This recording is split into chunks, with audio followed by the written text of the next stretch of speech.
Chapter of UC Center Sacramento, and it's good to see many of you back, some of you here for the first time. Did you adjust your hearing aid? No, he's a friend, it's all right. No, sorry about that. Can I be heard now? All right.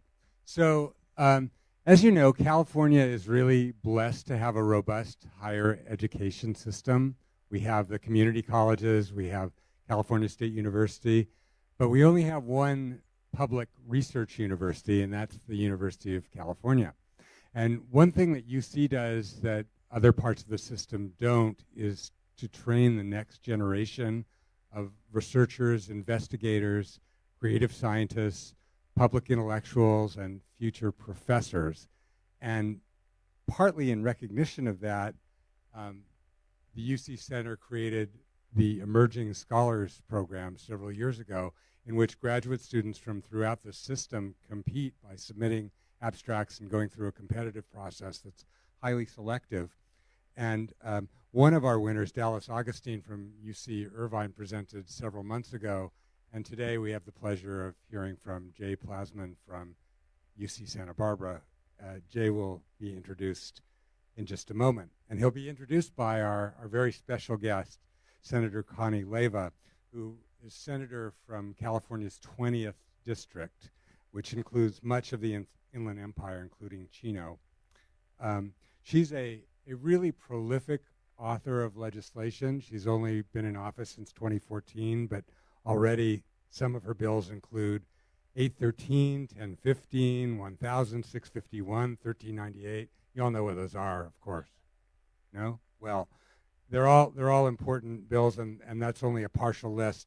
And one additional one is 1123, SB 1123, which would extend technical education to high school students and is highly relevant to our topic today. Senator Leiva serves on numerous committees, including the Education Committee, Elections, Health, Public Employment and Retirement, and the Rules Committee.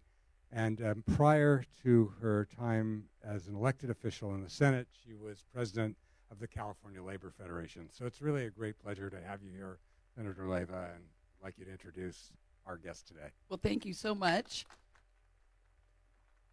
Good afternoon. Is it afternoon or is it still morning? I went out of the house without my watch on today, so I always say that means I have no time schedule, so I can get a lot done today because oh, there we go. There's a clock right there. Darn it, I do have to know what time it is. Well, again, thank you for having me. I am thrilled to be here with you for a little while and talk a little bit about career technical education, but more importantly, to introduce your guest speaker, Cte Plasman, who's going to go much more into detail about career technical education. I was elected in 2014, as you heard, and I'm very, very passionate about career tech education. I think we've done a really terrific job over the last decade of making sure kids are going to college, a four-year institution. You see the little kindergartners running around with their shirts on that say, I'm going to college, and each classroom has the college that they support. But I think we have done a very poor job of talking about career technical education. And I think it's a great pathway to a career, a living wage career. And I think part of the problem is there's still a stigma attached to career technical education, right? It's like, oh, I have my four-year degree. And a lot of people you talk to have a certificate, maybe an 18-month or a 2-year certificate, and they're making more than the person that has their four-year degree.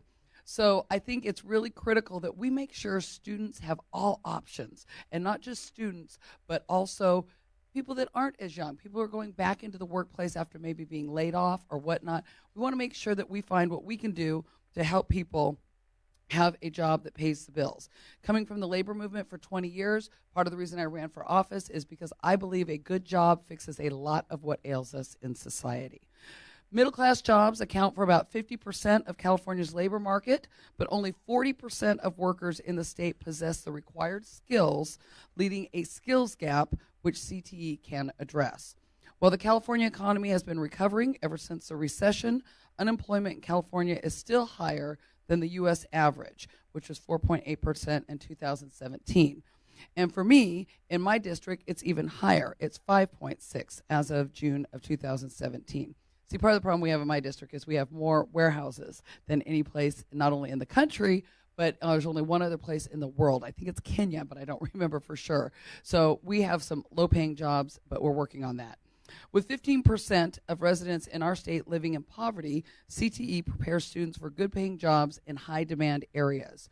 They can earn an average of $27 more per hour in high-growth sectors, such as healthcare practitioners and technicians, and they could earn with only a high school diploma. We know that CTE also creates a pathway to post-secondary education. 70% of CTE concentrating students pursued post-secondary education shortly after graduating. We have in my district in Fontana, we have a place called Intech, and they do a really fantastic job. I really love this guy over here who keeps shaking his head. You know the district? Yes. Do you come from the district? Well, good. I'm impressed that you know. Thank you. So Intech in Fontana is fantastic because they actually go out into the community, find out what skills that an employer needs, and then that's what they teach the students that come there. During my first term here in the Senate, I have been a consistent advocate for CTE. Last year, Governor Brown signed 2 of my bills that I authored, SB 66 and SB 1123, which you heard about, to improve and extend career technical education opportunities for high school and community college students. This past year, I also co-authored AB 445, which will appropriate another $300 million for career technical education. What I have found in this job that nothing happens without money, right? So we have to learn how to find that money for the things that are important to us. This effort will continue in the coming year, and I look forward to continuing to work with stakeholders on career technical education. We will have time for questions and answers after our presentation. But now, enough about me. I'd like to introduce to you the man who is going to enlighten you even more on career technical education, Mr. Cte Plasma. Jay is a third-year doctoral student at UC Santa Barbara with an emphasis in education policy and leadership. Always important, leadership. He is a recent recipient of the Distinguished Emerging Scholar Award for Excellence in Research and Public Policy for his impactful research on the benefits of career technical education. And in talking to Jay, I asked him why he got interested in career tech, and he talked about his experience in Wisconsin with disadvantaged youth and going through career technical education. So I applaud you for moving forward with that. Jay received his BA in American Studies with a social studies teaching credential from Carleton College and received his MA in international service from Roehampton University in London, England. You're well-traveled too. His current research interests include the impact of CTE and STEM on student graduation and dropout rates, and how high school CTE connects to eventual post-secondary credentialing. He is also interested in the role of the 21st century skills on college and career readiness. Today, Jay will share with us his research on the impact of career and technical education on post-secondary credentialing. Please join me in welcoming an expert in the field, Mr. Cte Plasman.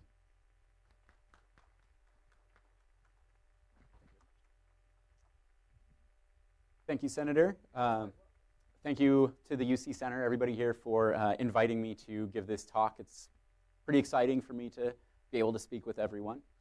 So I am here to speak with you about the link between CTE course taking in high school and what that eventually means for CTE credentialing in post-secondary education.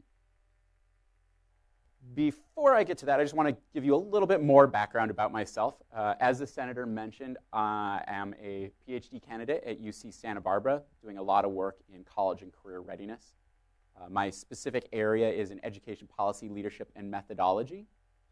I am currently working on my dissertation, which is a fair amount of work.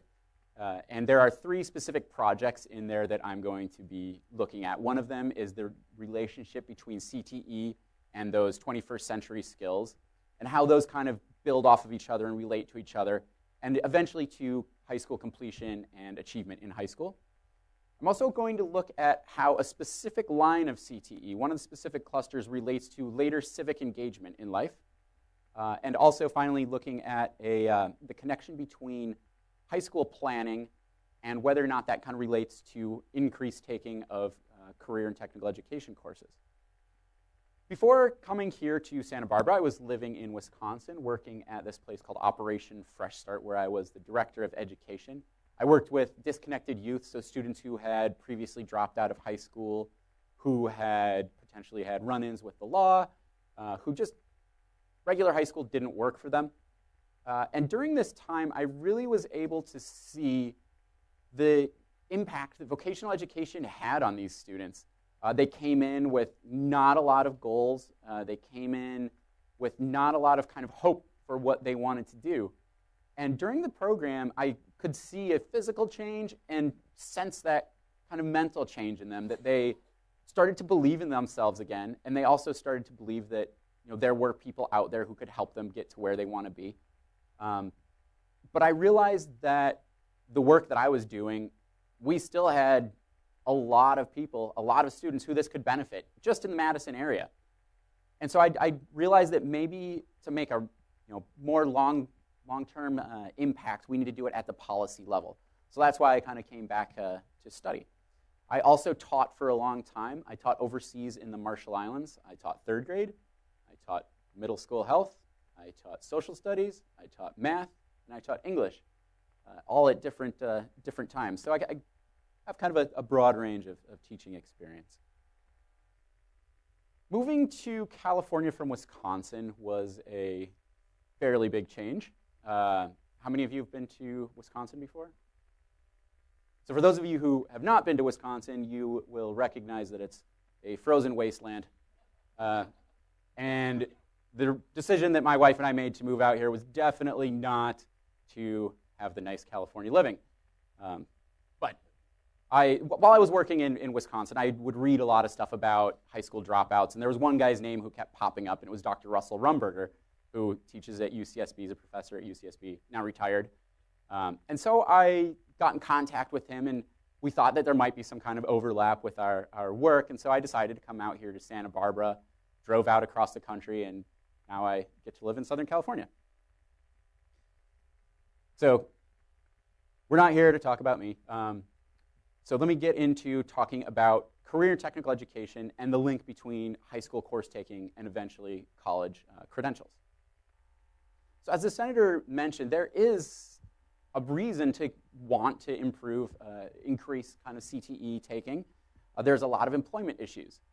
An increasing number of jobs in the United States are requiring more and more skills, more and more technical skills specifically, in order to succeed in a job.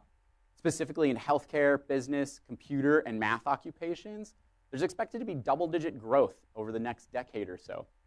And there's the potential that if we don't provide students with the skills that they need, that we'll get this skills gap, that we won't have enough students who are appropriately trained, who have the proper training and ability to succeed in the jobs where they need them. I was just reading a story about this high school in Tennessee that they had a program, a CTE program, a vocational program, teaching students how to rebuild small engines, lawnmowers, fishing boat motor engines, things like that. And just down the road, there was this automotive factory that couldn't find enough trained individuals. So this school went to that company, and they worked with them really closely to redesign that engine rebuilding program, create an auto tech program. And now these students in rural Tennessee, immediately upon graduating high school through this program, are able to get jobs that pay $45,000, $50,000 a year, which goes to show that there is this ability to collaborate and create a good program that everybody kind of can benefit from. So there's a bunch of federal policy recently that has wanted to focus on college and career readiness. There has been a call from both post-secondary institutions as well as employers saying that a lot of the students and a lot of the employees that they're getting aren't prepared to do what they need to do to succeed. So a lot of the work in the Every Student Succeeds Act that was passed in 2015 has really focused on promoting college and career readiness. Specific to the career and technical education is the Perkins family of acts. There are now 4 of them. It's been reauthorized 4 times. The first was in 1963. It was called the Vocational Education Act. It was reauthorized in 1984 as the Carl D. Perkins Vocational and Technical Education Act. reauthorized again in 1998. And then in 2006, they slightly changed it to be called the Carl Perkins Career and Technical Education Improvement Act. They really wanted to emphasize in this reauthorization that it's not just vocational education that students are learning, it's career education, teaching them how to succeed in careers. And the reasoning behind this was to kind of reduce some of that stigma that there is behind vocational education. Currently, it's up for reauthorization now. In 2016, last fall, it did pass through, the reauthorization did pass through the House, but it stalled out in the Senate. And once again, this past spring, it's now called the Strengthening Career and Technical Education for the 21st Century Act. It passed through the House again, and it's now sitting in the Senate waiting for them to hopefully approve it. So what do we know about the promise of CTE? Why do we think that CTE can be successful? The previous administration put out a report that said students need a more rigorous, better tailored education to acquire the skills they need to compete, to follow a clear pathway into the middle class, and continue to prosper. CTE represents a potential way to impart these skills on these students to help them become more college and career ready. The Perkins Act provides the support for the growth of this CTE at the secondary, post-secondary, and eventually into college levels, or into career, sorry. What do we know about CTE? There has been a fair amount of research into CTE over the past couple decades, and a lot of it has been very positive. First of all, we do know that a majority of students participate in CTE. This isn't to say that they're all concentrators, they aren't all taking 3 years of auto tech courses or 3 years of information technology courses, but they're at least sampling it. They're taking a course here, maybe a course there. 90% of students across the country were taking at least one CTE course in their high school careers.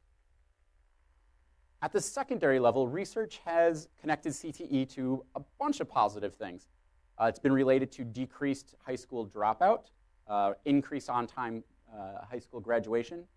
A recent study that I did with my advisor showed that the timing of when you take CTE is really important as far as how it impacts your relationship to on-time completion.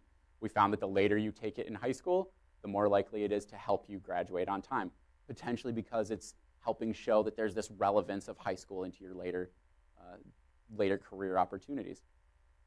A specific cluster of CTE, applied STEM, which includes information technology, engineering, science, those kind of CTE courses, has been linked to improving this dropout rate, or this on-time completion rate, even more for students with learning disabilities. So above and beyond what you would expect for the normal population, students who have learning disabilities experience a greater benefit from participating in these types of courses. Additionally, participating in these applied STEM courses has been predictive of advanced math and science course taking for students in high school. At the post-secondary level, this applied STEM, once again, a lot of the work that I've been doing is on applied STEM, has been linked to increased odds of eventually going to college, also increased odds of declaring a STEM major, and increased course taking during the first year of college. So one thing that we don't necessarily know about is how this full pipeline or pathway, however you want to refer to it, extends. There's not a whole lot known between the link of CTE in high school and how that links to that same CTE in college. So it's unclear exactly how there might be this cluster to major pipeline. So what we did in our study is we wanted to look at the various CTE clusters. There are 16 nationally recognized clusters here in California. They're the 15 CTE pathways.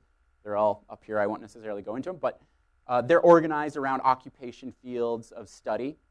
And what we wanted to do was look at whether there were specific CTE pipelines that were related specifically to these CTE clusters. So did participation in business CTE in high school relate to receipt of a business credential, an AA, a BA, whatever?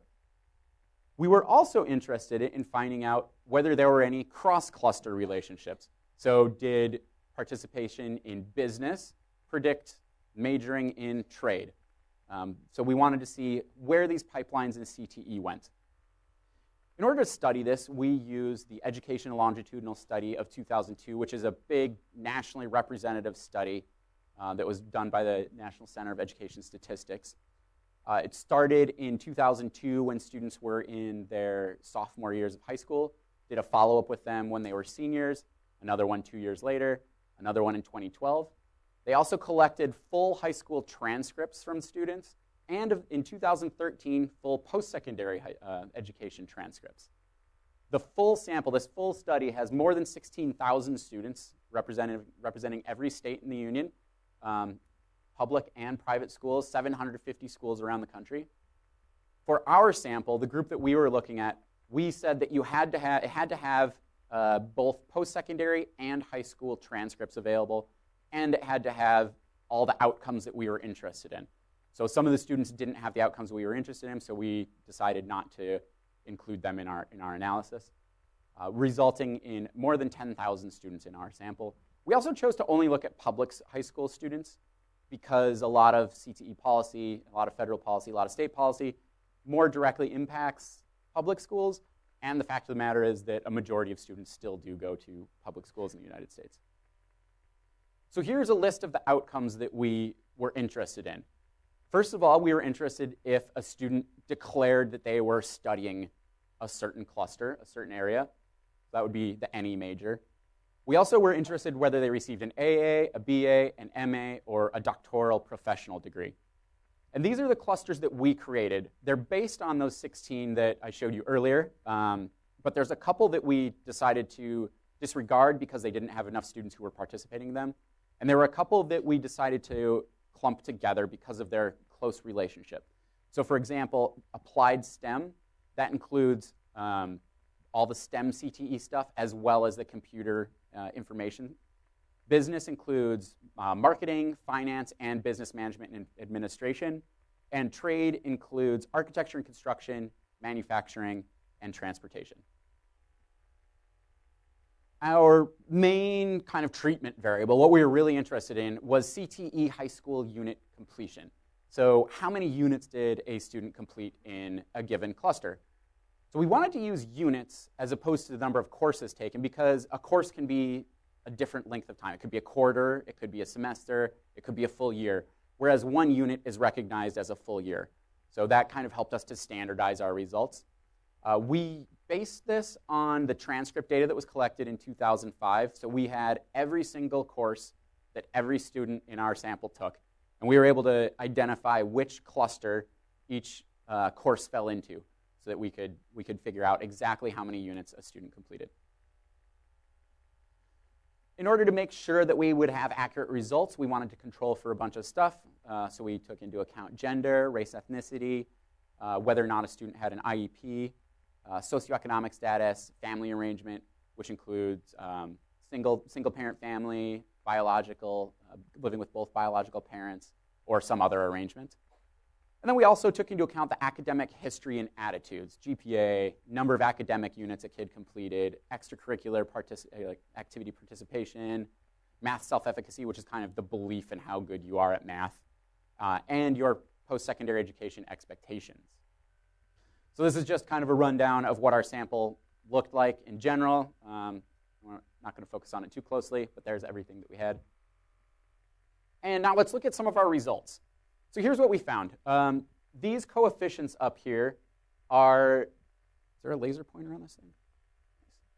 So this can be interpreted as a percentage kind of. So 0.028 would be a 2.8% increase in the chances of you doing that. So this is looking at whether or not a student declared that they were in that cluster, they were studying in that cluster. So as you can see, these little stars here mean that it was significant, that there was a relationship. So in pretty much every single cluster, there was a direct relationship between the number of CTE units you took in high school and whether or not you said you were going to major in that area in post-secondary education. So that was interesting for us to find. We next looked at AA. And here at the AA level, we were kind of surprised that there wasn't a stronger connection with some of them, but there still was definitely a connection at a lot of these levels. Health being the largest, so 1 unit of health in high school, a health CTE course, not your traditional like sex ed, be healthy, don't smoke kind of course, but like maybe an EMT course or something like that. So this was at the AA level had the strongest predictive relationship. At the BA level, the strongest relationships were in applied STEM and business. Health also was pretty strong, but there still were a fair number that were significant. At the master's level, we kind of start to see some of the significance dropping off. There are still a couple that are kind of related, but those coefficients are really pretty small. So for example, for business, that's a 0.6% chance in increase, which is, it's good, but it's not a lot. And then at the doctoral level, it was interesting. Legal had a direct relationship. So taking legal CTE in high school actually was predictive of whether or not you would receive a doctorate or a professional degree in some law field later on in college. So we were also kind of worried or interested in the idea that maybe different states have different policies that impact CTE course taking in high school. So we took that into account and threw that into our analysis, and we found that we had almost exactly the same results, so everything is pretty much the same as what I've just told you. We were also interested in these cross-cluster relationships. So did applied STEM predict trade? And we did that for every potential relationship to look at it, and all we came up with that we found significant were these 5. And of these 5, you can see that most of them are 1% or less. So what this says is that these clusters are very closely related. They do create a pipeline, and they don't kind of branch off into other clusters. It's mostly applied STEM related to applied STEM, legal related to legal. Not a lot of stuff cross-cluster. So that was an interesting finding for us as well. Now, we were also interested in exploring a little bit deeper the idea of how engineering CTE might relate to engineering post-secondary education. Why were we specifically interested in engineering? Well, STEM has been identified as a national area of need. So it's important that we kind of promote this STEM participation. Additionally, the pursuit of degrees in engineering has really not gone up in the past decade and a bit. Between 2000 and 2012, the proportion of engineering degrees actually decreased by 0.4%. Now compare this to the next decade, from 2012 to 2022, when the number of engineering sector jobs is expected to grow by 8.6%. So already we're kind of seeing that there might be this skill gap in engineering. Additionally, we were interested in engineering because there is this huge gender gap in engineering, a concerning underrepresentation of female students pursuing engineering degrees. In 2012, female students received 52% of all the bachelor degrees in the country. Now looking deeper at some of the other STEM stuff, only 30% of the degrees received in computer science, math, and statistics were received by females. In engineering, females only receive 14% of the degrees. So there's this huge gender gap in engineering in particular. So we asked a few questions. First of all, who takes eCte in high school? How does eCte in high school predict the probability of completing an engineering degree in post-secondary education? And is there a difference for male and female students who take these classes? So before we go any further, let me just give you a little bit of more information about what is eCte. It's engineering and engineering technology courses, which are meant to promote the relationship between science and math that you would learn in your traditional classes, and then practical problems, using that math, the theoretical and conceptual work, to solve practical problems in the classroom. Some of these courses might include surveying, electromechanical technology, ocean engineering, computer-assisted designing and drafting, things like that. So here's our first run at who takes eCte. So these stars mean that there's a significant difference in those people who did take eCte and those who did not. So right off the bat, we can see that there's a huge difference in gender. Only 27% of the students taking eCte were female students, whereas 57% of those not taking eCte were female.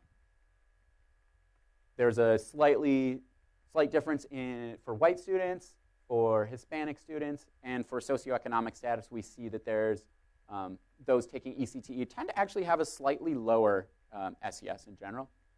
But the big takeaway that I want to focus on for this is that there's this huge gap in gender. Family variables, there were no differences.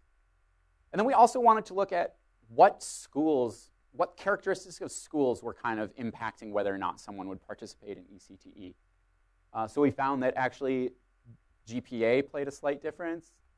Academic credits were slightly different, which isn't surprising considering eCte is not an academic course. So the kids are taking eCte instead of academic courses. Extracurricular participation, the post-secondary expectations, like the average, this is academic variables, not school variables.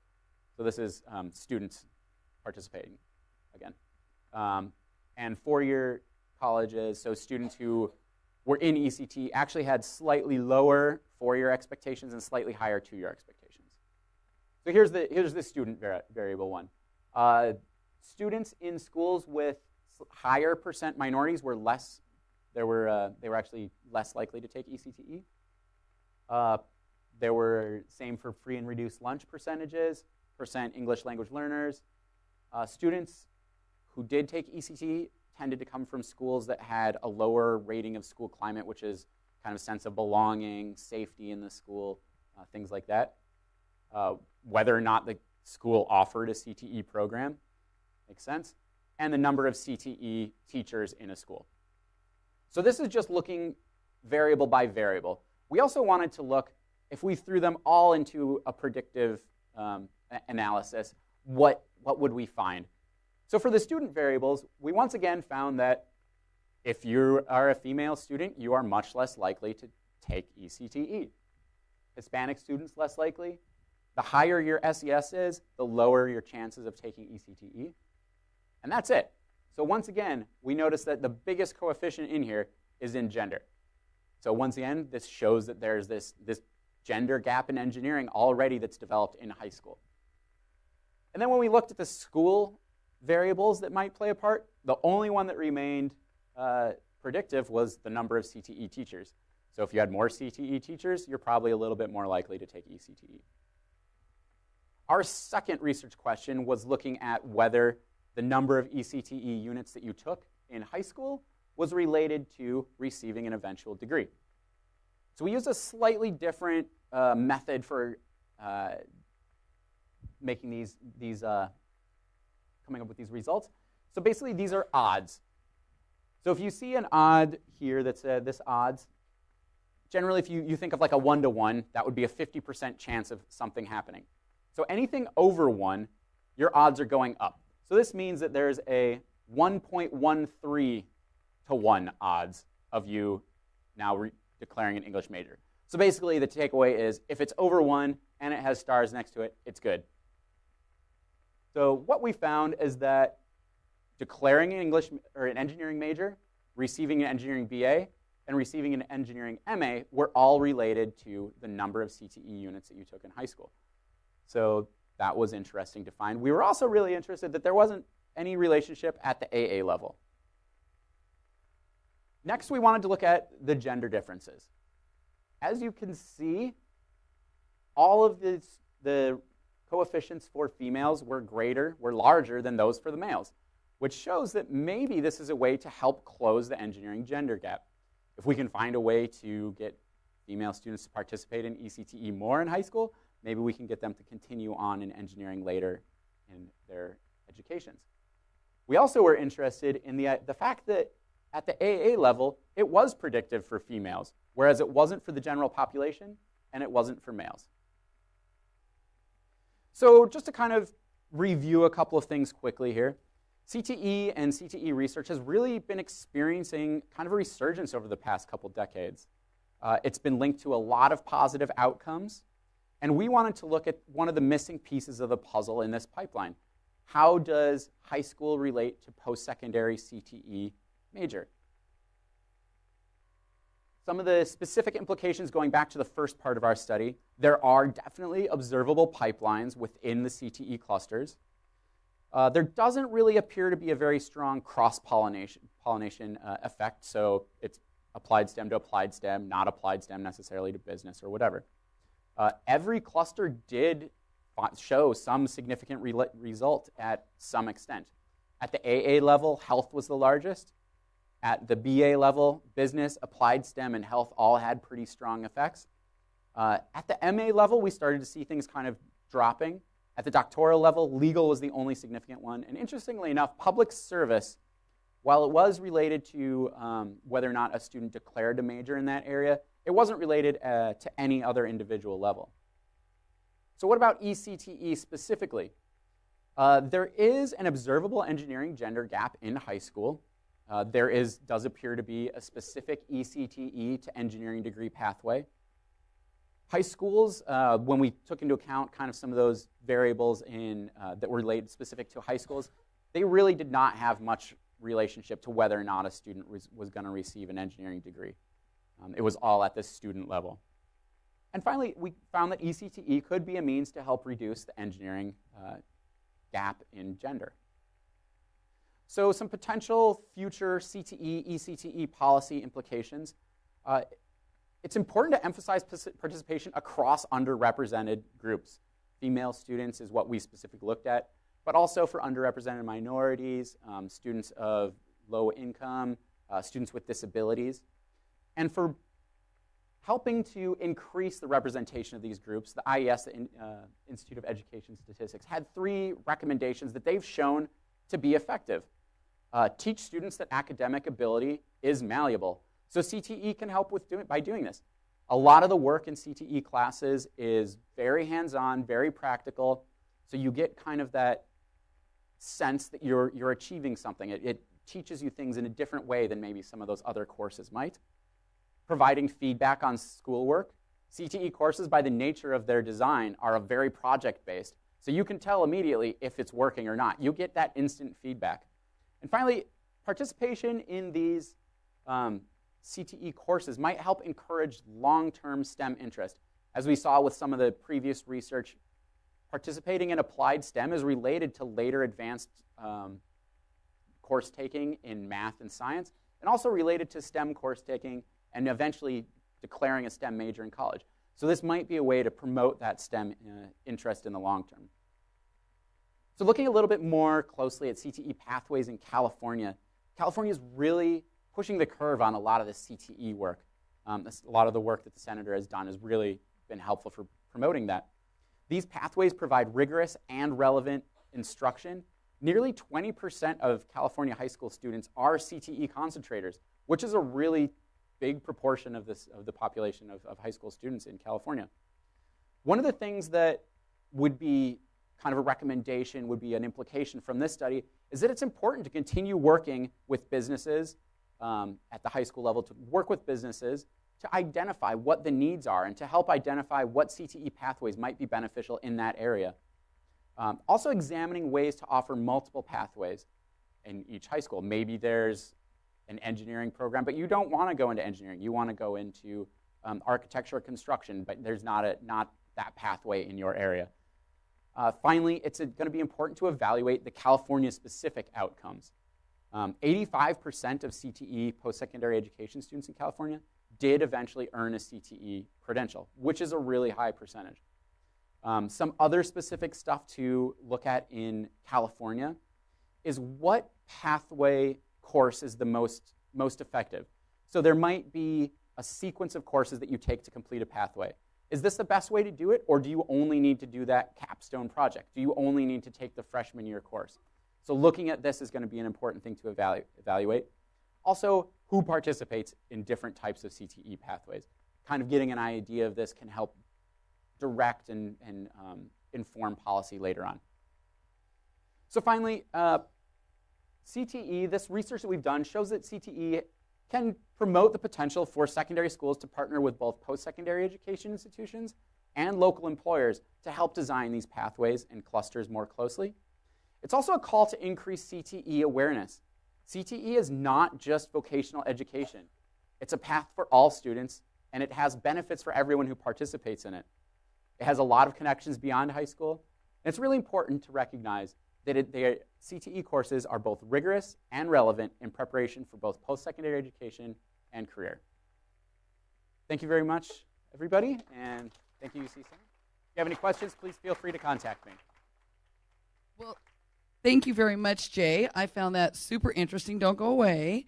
So sometimes when you're the senator, you get to do fun things too. So I get to present you with a certificate of recognition, recognizing you for being the winner of the Emerging Scholars Award for Excellence in Research and Public Policy. So congratulations. Thank you very much. It's a better picture.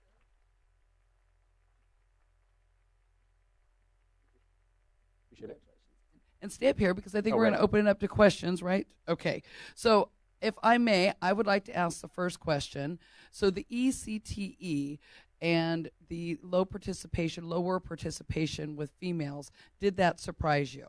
That did not surprise me. I think that it's relatively common that female students tend to participate less in a lot of the advanced STEM courses in both high school and then later in post-secondary. So we weren't super surprised by that. We were more surprised that participation in those had a bigger impact for female students later on receiving an engineering degree. And do you think part of that is exposure, that in high school we need to make a concerted effort to make sure we're exposing females and also some of the lower economic students? Do you think that would make a difference? Definitely. I think just promoting the idea that you can succeed in these areas, I think getting those populations of those groups involved in those courses, I think has a big role in that. And I think just kind of seeing yourself in that role can have a long-term impact on what you eventually do. All right, awesome. I totally agree with you. So do we have other questions? Yes, and I'm going to bring the microphone to you so we can hear.